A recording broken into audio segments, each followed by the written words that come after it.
Yo, what's up mga kaibigan? Nandito na tayo magkwentuhan. Kahapon ay takeover mode nga number 1 pick ng Dallas Mavericks sa clutch, Cooper Flagg na gumawa ng 23 points, 10 rebounds, 4 assists, and 3 blocks. Hawak na din nga ang team best plus 16 na plus minus. Ibig sabihin ay na-outscore nila ang number 1 seed sa East sa Detroit Pistons ng 16 points sa mga minuto na naglalaro si Cooper Flagg. Ang 18-year-old rookie ay hinahaling tulad ng madami kay LeBron James ngayon dahil sa stats na pinapakita nila sa same age nang pumasok sila sa NBA noon. Si Flagg nga ay may average at 25.4 points, 6.4 rebounds, 1 steal, and 1.3 blocks per game on 52% shooting sa field sa kanyang last 8 games, kung saan naglalaro na siya ng kanyang natural position na small forward.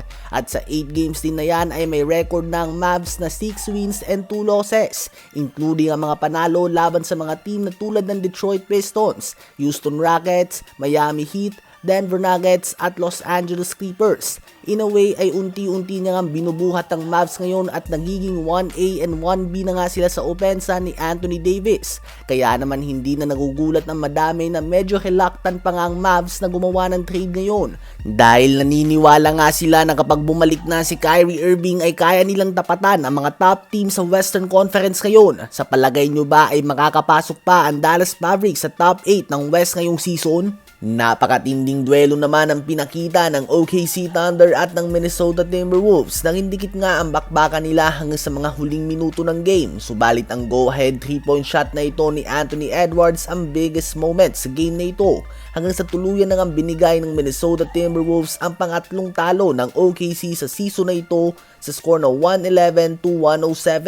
Solid balance scoring ang pinakita ng Timberwolves mga kaibigan. 26 points, 12 rebounds, 3 steals, and 2 blocks si Anthony Edwards. 19 points, 8 rebounds, and 5 assists si Julius Randle.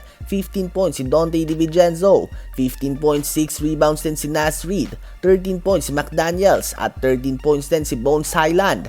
Napakatinding balance scoring nga ang pinakita nila kahit na hindi pa nangangalahati ang first quarter ay napatalsik na kagad ang kanilang head coach matapos sa sugurin nitong official dahil sa kanyang inis. Sa OKC naman ay 35 points, 7 rebounds, 5 assists, 2 steals, and 2 blocks ang reigning MVP Shai Gilgeous-Alexander. 17.7 rebounds din si J-Dub, 14 points si Chet Holmgren at 14 points din si AJ Mitchell. Sa tatlong talo nga ng OKC sa season na ito ay lahat lumamang na sila ng double digits, ngunit na-comeback nga sila sa fourth quarter at natalo ng hindi humihigit sa 5 points ang lamang sa kanila. 2 puntos nga ang lamang ng Blazers at Spurs sa kanila at ngayon naman ay 5 puntos ang lamang ng Minnesota Timberwolves. Ano ba ang masasabi nyo tungkol dito?